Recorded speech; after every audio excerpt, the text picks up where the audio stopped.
கடவுளே மாரியம்மா மாரியம்மா எப்படியாவது இந்தியாவுடைய தலைநகர் மதுரைன்னு மாத்திரு.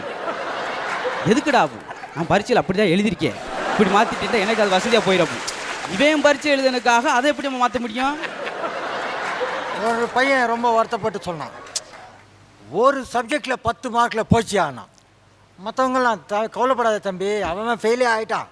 நீ ஒரு சப்ஜெக்டில் தான் 10 மார்க் பண்ணுங்க, மீதி 4 சப்ஜெக்டில் நீ எப்படி ஏற்று? மீதி 4 சப்ஜெக்ட் நான் ஏற்ற போல சார். காலேஜில் கொஞ்சம் வித்தியாசமாக இருக்கு. ஏடா ஃபஸ்ட் இயரில் அந்த பொண்ணோட சுற்றினேன், இப்போ செகண்ட் இயரில் இந்த பொண்ணோட சுற்றுறேன். என்ன சிலபஸ் மாறிடுச்சு, நம்ம என்ன செய்ய முடியும்? சாதாரண சொல்லிட்டு அவன் அந்த லைனில் போயிட்டான். இதுக்குமா சிலபஸை மாற்றுவாங்க? அதில் கவிதை வரை எழுதுவாங்க. மாடு முன்னால் போனோம்னா மாடு முட்டும், பெண்ணு பின்னால் போனோம்னா பெண்ணு திட்டும். மொத்தம் ரெண்டுமே மேய்க்க முடியாது, பெரிய கஷ்டம். இவன் யாருக்கு மேய்க்க சொன்னது? ஓ வேலையை பாருண்டா, அங்கே போய் நீ சுற்றிக்கிட்டு தர்ற. குடும்பத்தில் ரெசிபி அழகா குடும்பத்தில் சொல்லியிருக்கார். நல்ல சல்லி